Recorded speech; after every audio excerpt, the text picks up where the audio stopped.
Tell me your name. Does it call you? Tell me your name. Does it speak you? Does it hear you? Does it feel you? Does it love you right back when you speak it out loud in the night? Tell me your real name. My real name is Sitawa Namwalie, and I am a poet, playwright, performer. I'm a general all-round creative, actually. And I'm a Kenyan. I'm going to be talking today about decolonizing the arts. And I'm really pleased to welcome you all to this talk. Now, the first time I heard the term decolonizing was actually when I was in high school. And I encountered Ngugi wa Thiong'o. I encountered the book Decolonizing the Mind. There I was in a very, very Mzungu high school. It was the 70s, and the Mzungus had not left Kenya yet. The white people had not all left Kenya yet. They were still here, and we, the Africans, were now entering their spaces. And the schools and the independence government had certain rules in these schools. You couldn't speak your language, yeah? If you spoke an African language at school, other than Swahili, other than Kiswahili, you got into a lot of trouble. I later on discovered that this is something that happened in many, many countries that had been formerly colonized. But until then, until I read Ngugi, I was like, what's wrong? Nobody's explaining, they're just punishing you. And you're a small child, you're like, why are they punishing us? And then the other thing was our hair.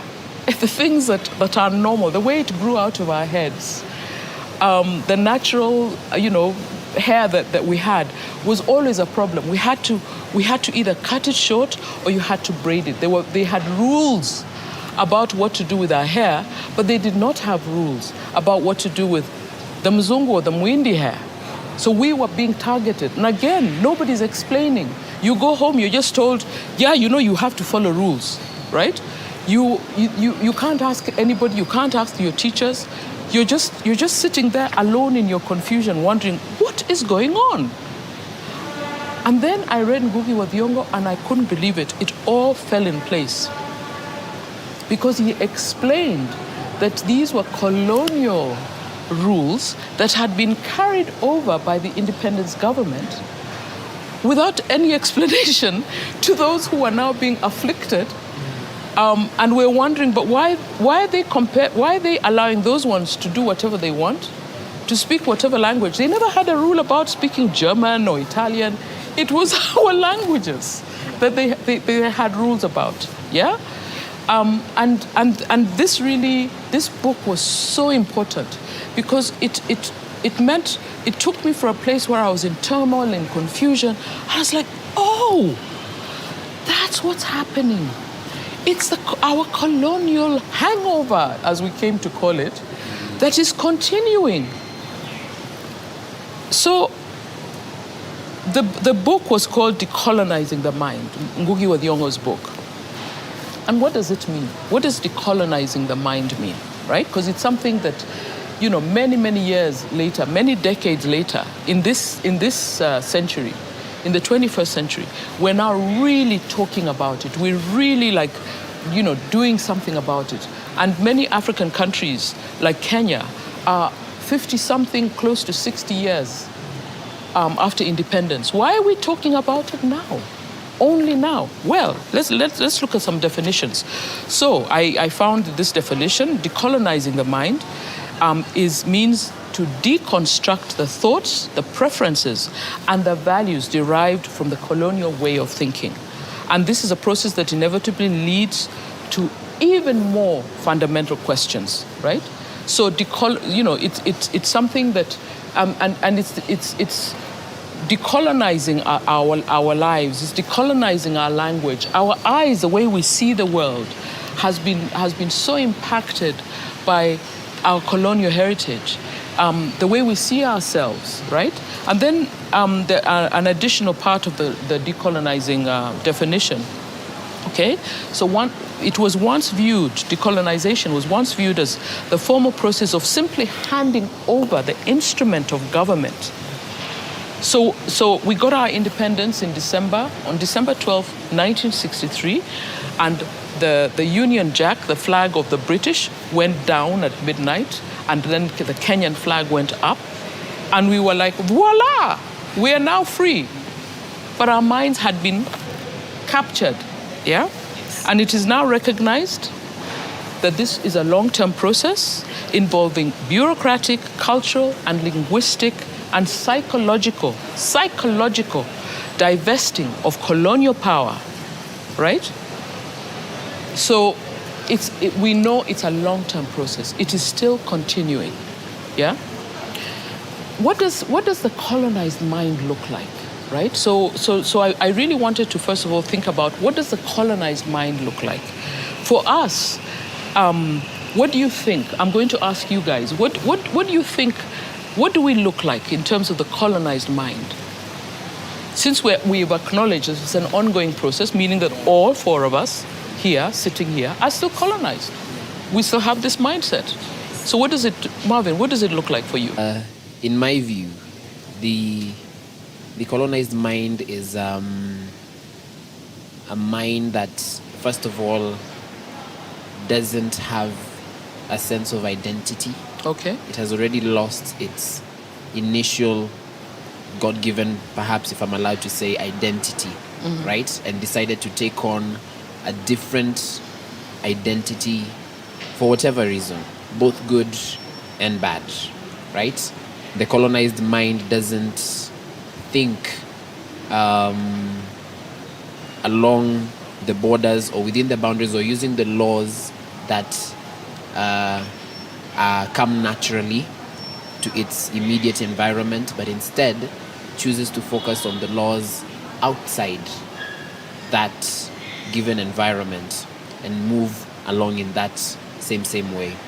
And at the same time, I can't sort of criticize the colonized mind because the very term colonial, or rather colonialism, came with the white man, right? And you've mentioned Ngugi wa Thiong'o, and if you'll allow me, I'll also perhaps mention the same. He says in one of his books, you cannot change a people's culture overnight, right? It's going to take time. Absolutely. It's not something that happens, within just a short span of time. And the main reason is because in as much as they came with so many other negative colonial aspects, there are also some positive colonial aspects. And it's going to take time to delineate between the positive and the negative. Okay. And as hence, the duration of time becomes a little bit more. Great. Thank you. Thank you very much. So I just want to add to what you've just said, that we come with my colonized mind, because it's about me, it's about us, it's about each individual. Yes. Comes with shame. It comes with a lot of shame. So many of us are walking around with shame about being who we are. And that shame is passed on even from, you may not have had an immediate reason, but it is passed on generationally. Your grandparents, your parents, yourself. So for me, for example, I come from the western part of Kenya, and my parents put me in a school, in a kindergarten, and it was called Ora Drummond Kindergarten, and I did not speak English. And they put me in there a few years after colonialism into the hands of white people who had dominated us, who had done all sorts of things to us. I have no memory of what happened in that kindergarten. All I know is that by the time I left, maybe after a year, I still didn't speak English. Okay? And all I remember is that I had an incredible sense of shame. Right? So I carry with me the shame from that situation. And I do remember that before that, I was a joyful, happy, adventurous child. And then I went, whoop, and I closed. And so now my own personal journey is learning how to trust the world again. Yeah, I can only imagine what happened to me. And we know that not remembering, having no memory of a situation, is a sign of the degree of trauma that you experienced. Yeah, so it's a mind protecting itself. So the other thing that has happened for us as colonized people is that our way of life has been totally invalidated, right?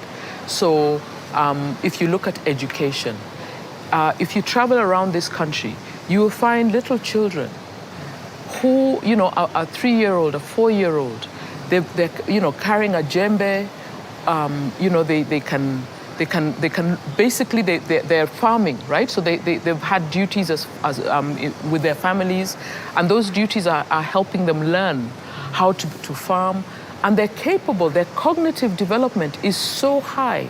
You'll find pastoralist children, little children, herding cows, herding goats. They're competent.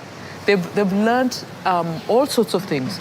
But then when they come into the formal educational system, right, that we continued without question, the colonial one that we continued without question, we don't acknowledge that this child has got very well developed cognitive, abilities.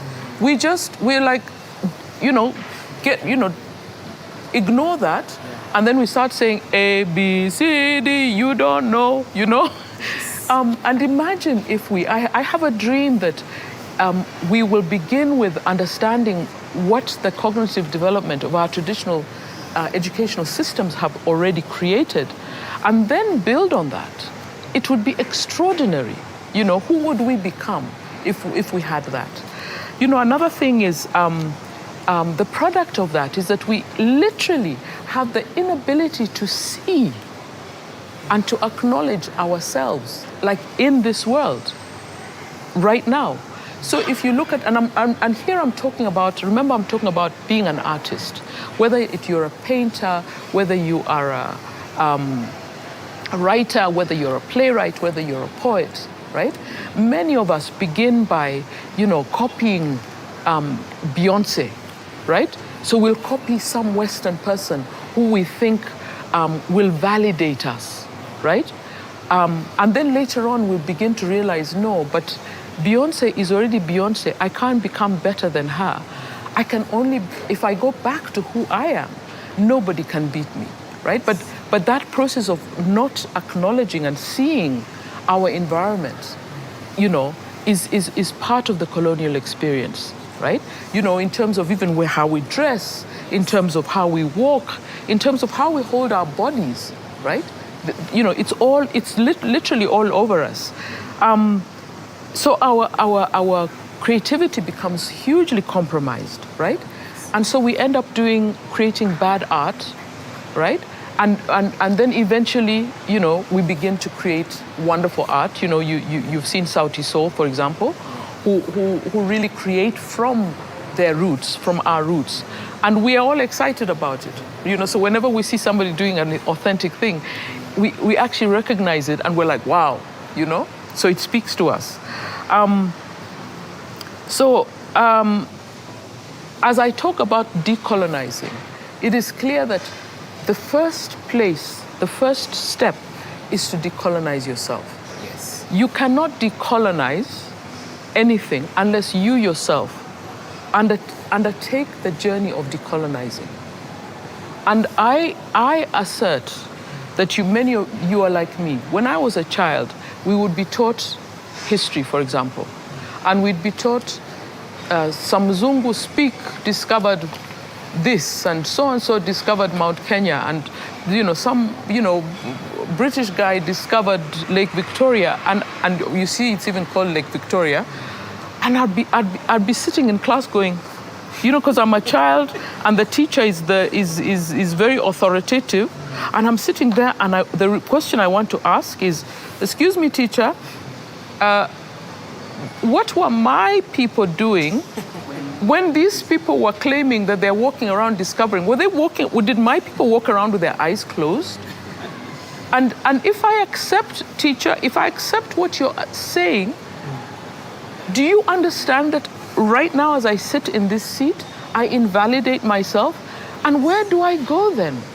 Where does my mind go? And I assert that many of you have had similar experiences. True. Do you, yeah? Actually, if you'll allow me to say this, decolonizing the mind also has to be to come from a place of appreciating, first of all, who we are, right? And the experiences that I've had is that even my parents, right? Instead of being taken to a school, perhaps where you're with your peers, people who are like-minded like you, it is always the in thing, perhaps, to go to a school which has some bit of British, since you're Kenyan, British background. In other words, the schools that were established by the British and still have that form, or rather that system of education, right? Whereby even the teachers are white. Like in the school I went to, some of the teachers were white as well. And this is 30 years after independence. But I'd just like to, I agree with you totally, but I'd also like to say that it doesn't matter which school you go to, because we have adopted an educational system that is a Western educational system that invalidates and has not figured out how to include many of our experiences. It's changed. Of course, there's been some developments. It's not like, we just sat there and accepted. Because the journey of decolonizing is actually inevitable. Okay, so we're talking about it right now, but I want you to know that it is inevitable. It is not, you're not like your parents. You're not like your grandparents. I'm not like my parents, right? My children will not be like me. Yeah? So it is for me, it is something that happens spontaneously because a human being must become comfortable with themselves. So it is inevitable. So I'm not, yes, it can be accelerated, and we want it to be accelerated, right? But I don't have a sense of despair about it, right? Because if you look at, for example, the minute somebody is enslaved, it is in that moment they seek freedom. You can't actually enslave a human spirit. You can't enslave a human soul. So you can't colonize and finish us. You actually, thank goodness you can't. And we're witnesses to that, right? We fought for independence, right? And we continue to fight. So one of the other things I just wanted to say is the thing about the colonialism, and the thing that we need to now do as individual artists is to look beyond the white lens. How do we center ourselves? How do we interpret our environment? Because that is our superpower. That is our superpower. Our superpower is our culture, our heritage, our world, our worldview. Yeah? Yourself as an artist, my superpower is there's nobody else like me. There's nobody else like you. That's your superpower. So when you give it away and decide, let me copy Beyonce or let me copy whoever, you're giving away your superpower, okay? So I wanted us now to go and look at some theories, yeah? Because I like to build on what has already been done. I'm not here saying, I'm the one who's invented these things. No. We're building on what has been done, on the developments on this continent and outside this continent. One of the most interesting and most powerful people and conversations around decolonizing that I have encountered are actually Native Americans in Canada, right? Maori people in New Zealand, right? So all of us, the Asian, India, for example, amazing thinkers when it comes to this, right? So this particular person is called William E. Cross Jr. He's an African American. And he's an African American psychologist. Yeah? He's a theorist and a researcher, and in the field of ethnic identity development, and specifically Black identity development, right? So we have, people have developed theories around decolonizing, right?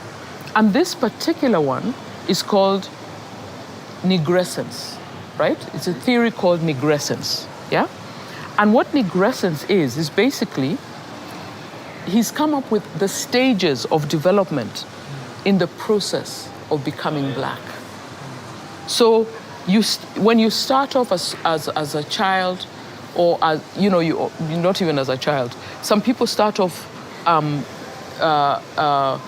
preferring the Western world, which we have been told is the world that gives us success, right? So it's not surprising. I have nothing but empathy for us. So I don't believe in pointing fingers and saying, the South Africans are more colonized, or the Kenyans are the worst, or no, we are all colonized. It is a journey that is a long-term journey. And I want us to feel empathetic to each other. When a woman straightens her hair, what is she trying to do? She's not being foolish. She's actually being very sensible. Our environment says, without straightened hair, you cannot progress. If you want a job in which you become a powerful person, you take on the mantle and the look of whiteness. In China, I have met lots of Chinese who will give you a Mzungu name, right? And I'm looking at them like, what's wrong with you? But this world is created in the image of white people. And if you want success, right? You're negotiating with a white person who can't pronounce your name. You take on, right? But that doesn't help us. We want to push against that, and we want to come back to ourselves, so that we have a world in which everybody has the right to exist and their existence is valid. Okay? So this guy really excited me when I encountered the idea of becoming Black. I was like, wow, okay? So he came up with 5, so I want to share this with you. He came up with 5 stages, okay?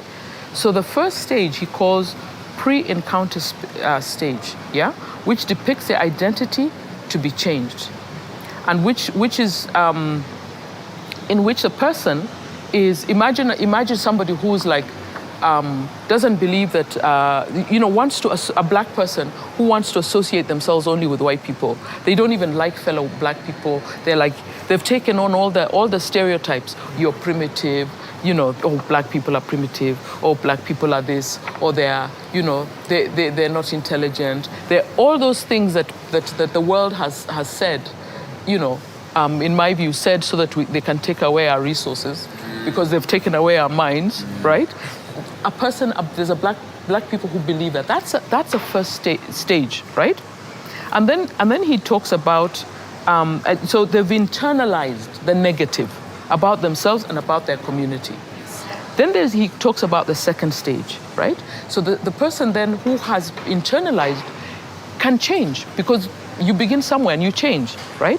And this person, it's called the encounter stage. He calls it the encounter stage. And these people in the encounter stage must work around, slip through, or even shatter the relevance of their ideology and their worldview. So the worldview that they have, in which they see Black people in negative ways, this is now that something happens, and usually something happens. They have an encounter. They thought maybe they go to a school where they're busy hanging out with the white kids and thinking, oh, we're together, and then they're called a name, or they're excluded in some way, and then they have to, in their minds they have to assess themselves. They're like, oh my goodness, what does that mean? So that's the encounter with an incident that makes them start questioning their worldview, which is an anti-Black worldview, right? And then the third stage, he calls the third stage the immersion stage, yeah?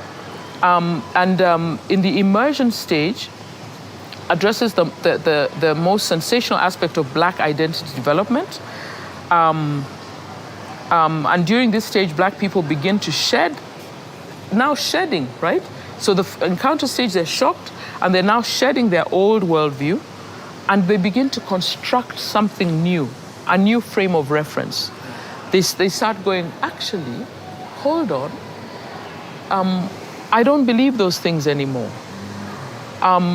There's nothing wrong with us. You know, my friend Marvin is really smart.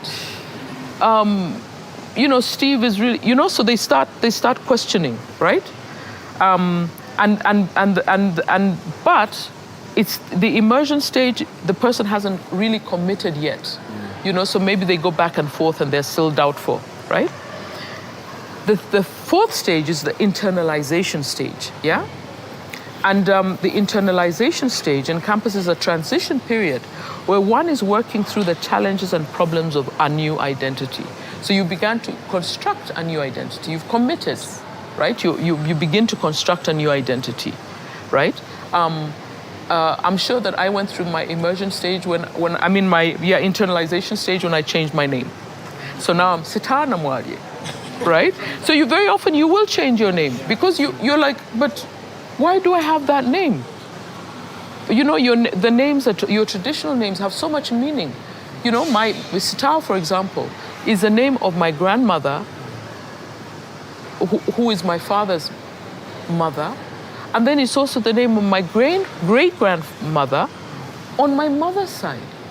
And those people have so much meaning for me, as opposed to my English or so-called Christian name, Betty, which is derived from Elizabeth.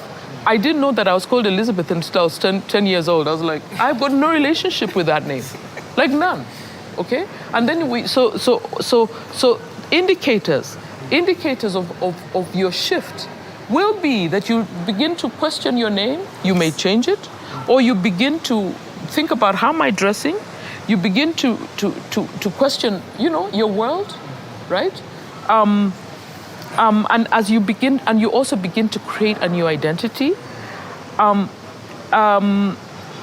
you may also be very angry at having been duped, because this is duping, isn't it? That that there's something wrong with us. There's nothing wrong with us. We're not, you know, there was a time in my grandfather's time where, you know, during colonial era, we were told we have no history.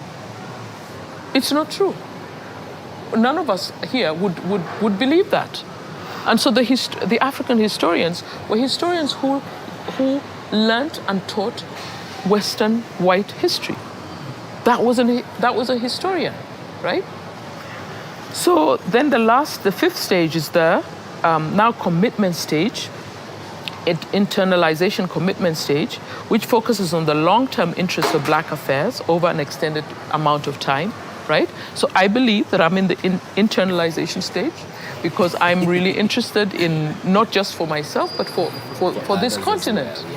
You know, so I'm really interested in this continent, and I'm interested in freeing people's minds, and so that we can have access to all of who we are and our utter brilliance.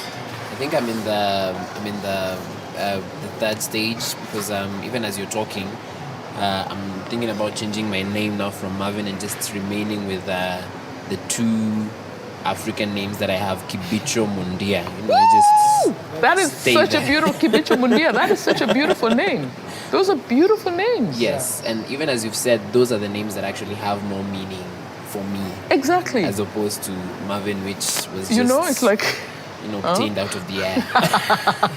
So yeah. No, this is so exciting. But you can see that when you're talking to somebody, I don't know whether, before I say that, does this make sense to you? Like these stages, do they make sense to you? Yeah? Yes? I mean, we have to adapt them to our own situation. Sure. And I am working on I'm actually working on creating something for an African context, right? But I was so excited when I heard them. I was just like, oh my goodness, this explains so much.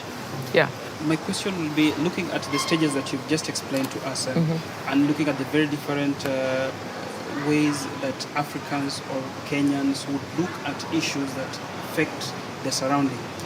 Is it possible to say that somebody can get changed maybe at the second stage bypassing the other stages and maybe getting out and feeling like this is now what really expresses me as an African, expresses my inner being without having like to go through all of these stages as the theory explains. Okay. Yes. You know, I actually think that we go through these stages.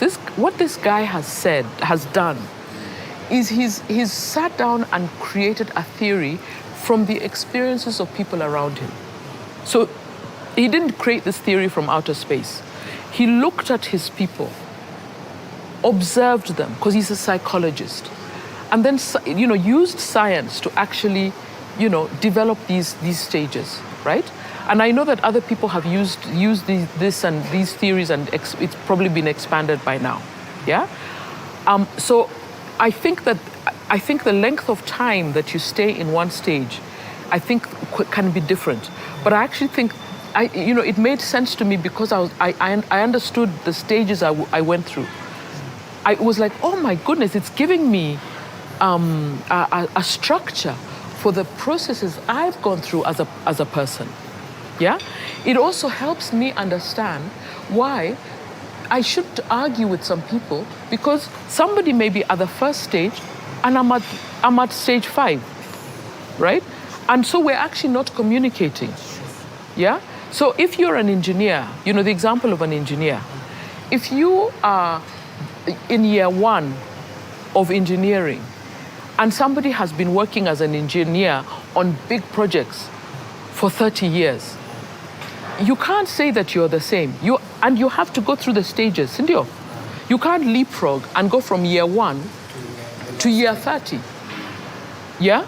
It's not possible. It's absolutely. So I believe that this what this gives us is really just a frame to help us understand the stages that we go through when we're decolonizing ourselves.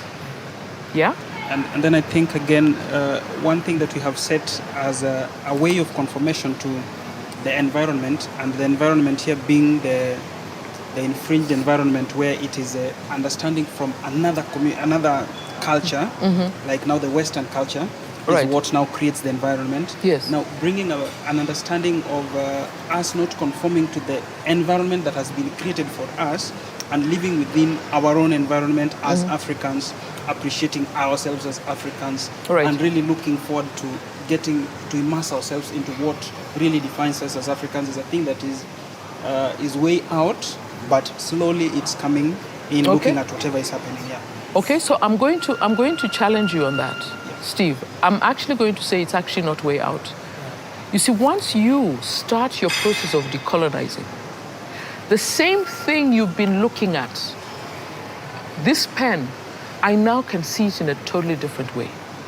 I'm going to now go into this, the final aspect of my presentation about how do we center Africanness right now. And I'm going to talk about Mekatilili Wamenza. You all know Mekatilili Wamenza. Mekatilili Wamenza, for those of you who do not know, lived anywhere between 1840 and she died in 1924. And she led the Giriama uprising against the British as they came to colonize this country that now became Kenya, right? So Mekatilili Wamenza lived at the coast, at the Kenyan coast, and came from the Giriama community, right? And she's a woman. And when the British came, they came as first of all, they came as a private company, the British East Africa Company. And they started to take land away from the Giriama. They imposed taxes, right? So they took land, fought, taking land, and then the Giriama are there on their land. Then the British say things like, well, now you're on the land, we're taxing you for being on the land. And the Giriama are like, this is our land. Who are you? You know? And then Mekatilili, at the time when they came, and when she started to fight for independence, lead the fight, it was in just before the the Western War, the first British Western War. This was 1912, right? So she starts to lead their fight. And she's a woman, right? And their traditions, and what she uses is a tradition of to gather the people is something called the Kifidu dance, a funeral dance. So she uses a dance that was used only during funerals. And she takes it and uses it now. And she goes around dancing this dance and gathering the people. And they gathered the people, and people started to follow her, okay? And then, the way the story is told, we know the story, right? Right now I'm going back to that story as one of my decolonizing projects. I'm going back to that story, and I'm looking at that story in a different way. I'm looking at it from the perspective of Mekatilili and the Africans. The way the story has been told, even within our educational system, is that it's still through Western lenses. And how am I looking at it through African eyes? So first of all, I'm looking at the dance. I'm like, wow, yeah, the Kifidu dance. And then another way I'm looking at it is Mekatilili, by the time she's fighting the British, is in her 70s. She was not a young woman, okay? So I'm looking at the structure of the Giriama, and gender rules and gender relations, etc., and seeing how do you place her within the context of her community. And then one of the things that she did when she led the fight against the British is that there was a moment where a man called the administrator, they called him the administrator of that area. He was the British administrator. He's called Arthur Champion. He was trying to recruit the young men, Giriama young men, to join the war. And Mekatilili was having none of it. So she was against it. So there's a moment when she takes a chicken to him and says, in a public meeting, and says, if you do not leave our young men alone, and this is what's going to happen to you. And she puts the chicken down, and she says to him, with the chicks, it had chicks, and she says to him, try and touch that chicken. And he tries to touch that chicken, and the chicks, and of course it pecks him, right? Because it's protecting its chicks, right? And she says, that's what's going to happen to you if you try to mess with our young men and make them go to war and recruit them for your war. And then she slapped him in public. Okay? So this African woman slapped him in public. And he got really annoyed, and he shot the chicken. Yeah? And then he also shot people. He ordered his people to shoot local people dead, right? And we don't know how many people died, but a large number of people died, right? And I'm thinking, when I'm decolonized, I'm thinking, she slapped him. An African at contact with the white world had the agency to express her full range of emotions. So because she'd been fed up with these people who were coming and messing them, she slapped him. Do you think that an African today can easily slap a Mzungu like that? It's not easy. Exactly. Because we've been colonized. Yes. Our agency and our ability to express all our emotions at any time, we've shrunk. Okay? Then one of the things that happened is that she led the fight against the British, and so they took her and they took her to a prison. They banished her, which is something that they did all the time. They banished her to a community that was almost 1,000 kilometers away. So she's from the Kenyan coast in Kilifi, and they banished her to Kisii in Western Kenya. Okay? And they were like, we've sorted this problem out. We've beheaded the leadership. She and the people some of the people who'd been locked up with her, and the people who'd been locked up with her, escaped, and she walked back 1,000 kilometers. Remember, this is 1912, 1914? Yes. Is there a road? No. Is there a car? Is there a railway? Did she use a bicycle? No. What did she use? She walked, okay?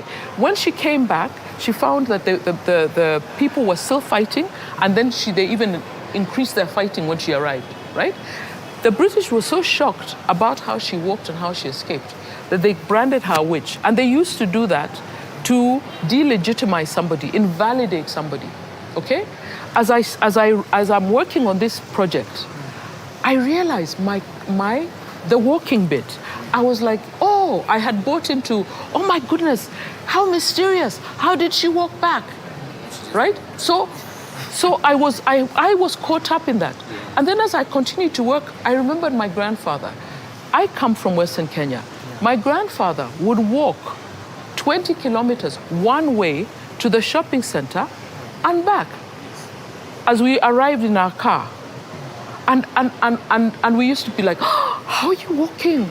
You know, he was probably in his 50s, but you know, when you're 12, somebody who's 50 looks like they're dying tomorrow, right? So they look like they're decrepit and dying. We're like, oh my God, how can he walk?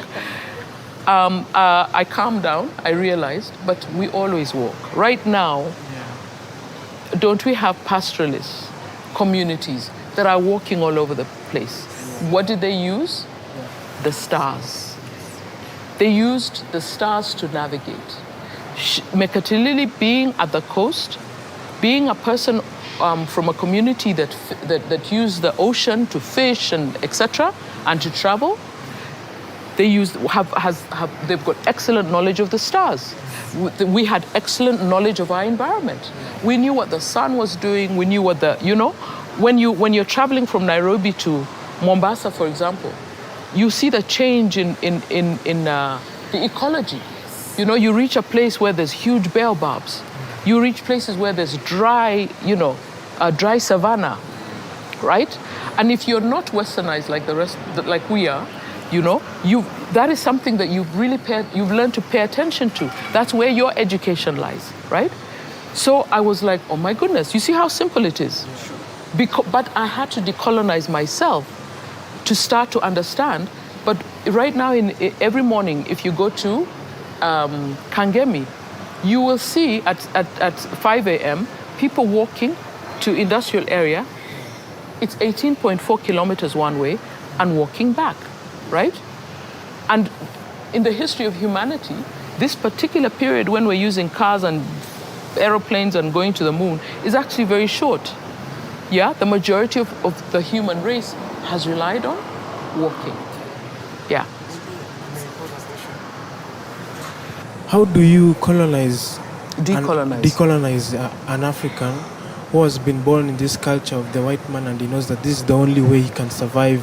Like he knows that from education I get success, just as you pointed out, and from that life becomes easy when I use this technology. So he looks at the African culture as a way of going backwards rather than taking it positively, because it was a way in which was an advantage, especially when you talked about Mekatilili finding his way back to his home area. So how do you bring that opinion to him so that he or she may understand the advantages of regaining the African culture and being decolonized? A thing like decolonizing, I don't think that I can impose an idea on somebody and tell them this is how you should be. Remember, I talked about the stages. They are at stage 1, maybe, right?